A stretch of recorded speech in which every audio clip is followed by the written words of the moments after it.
just a short introduction to TVET in South Africa, so that we understand some of the issues and why TVET is important.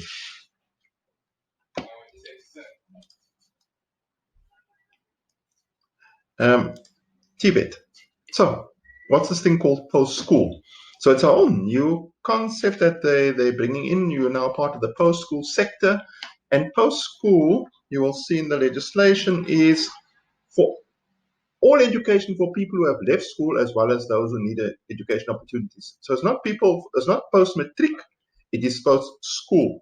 So that means adult education, people who have left school and want to come back. That means people in higher education who have left school and are now studying in higher education. It also means TVET colleges. And the policy vision is to create a policy framework that enables DHET, that's the department that you belong to shape its strategies and plans for a coherent post-school system where all these things work together. Higher education works together, TVET works together, adult education, CETAs, all of them work together into a single, coherent, differentiated, articulated post-school education and training system.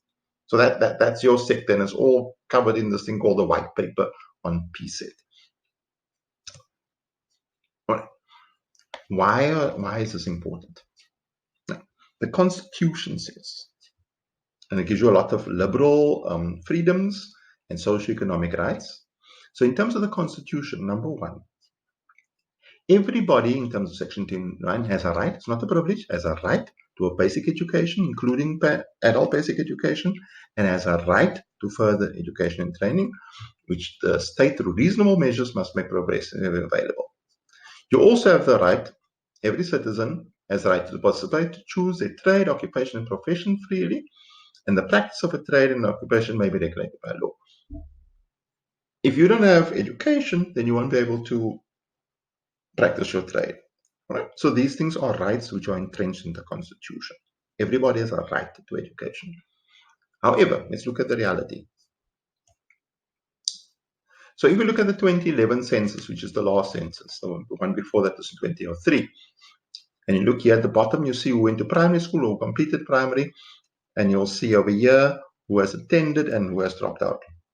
How many people do you think has a matric, by the way? So if you're looking at everybody, how many people do you think has a matric?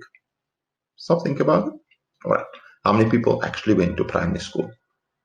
By the time it gets to primary school, 9% of people, this is adults, 20 years and older, 9% of people have no schooling whatsoever. So they dropped out even before they went to school. But we still got 91%. By the time it comes to standard 5, completing grade 7, I think they call it now, 21% of people had already dropped out. By the time it comes to in between primary school and high school, going over to high school, another 25%. So by that time, 75% of people do not have the basic right which the Constitution, 25% people do not have the basic right which the Constitution guarantees them. How many people do you think finished matric?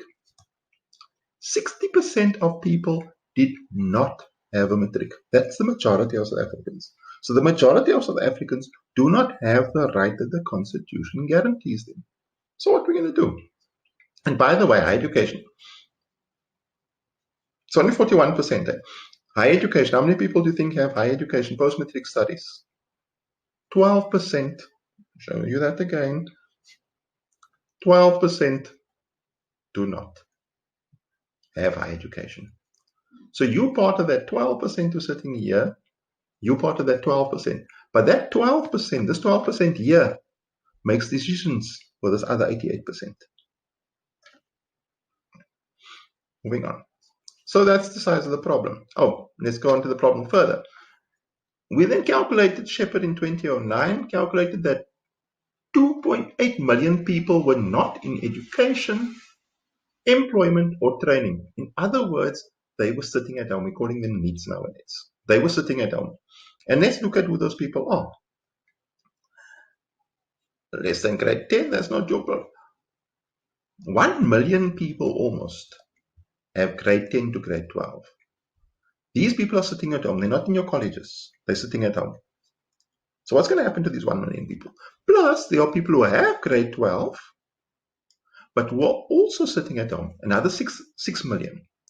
Then there are people who have grade 12 plus an exemption. What's that? Almost 100,000 who have grade 12 who can make it into university but are not at university. So all these people together, about 1.7 million people, are not studying. They're at home. There's also some people with university education. That's another story. So where are they going to come to? We posed this question to Parliament and they said, TVET colleges. So you're the solution.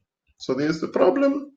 That's the size of the problem. People with no school, people who didn't finish primary, people. So that's the size of the problem. And that's the people who don't have any education.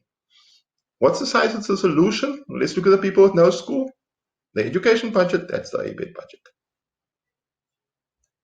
That's the TVET budget. This is in 2002. Hopefully it's bigger than that now. And those people who don't have post-matric, who need to go into other post-matric opportunities, that's your higher education budget. The budget is for school. And so the assumption is that everybody will go to school, and after school, mommy and daddy will pay for them to study for 3 years at university or somewhere else.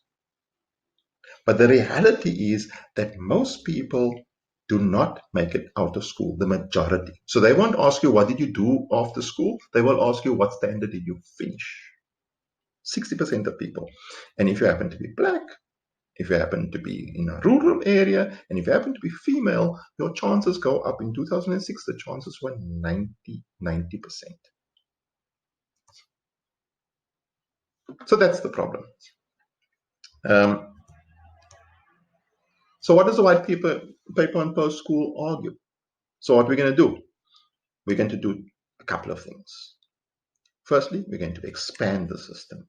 We're going to make it bigger to accommodate all those people who have fallen out. Then we're going to improve the system. But it means you've got more people coming to the system and you're improving it at the same time. So you've got more bums on seats and you're trying to produce better stuff. That's a challenge. Then we're going to articulate the system so that people can go from TVET colleges, because remember, they must get back into higher education. They can go from TVET colleges into higher education, go into your community education centers, they can go into your CETAs, and they can move between the different systems. They're going to articulate it, but at the same time as we're articulating it, we're differentiating. And in order for people to articulate, to move from one system to another, there needs to be some kind of equality.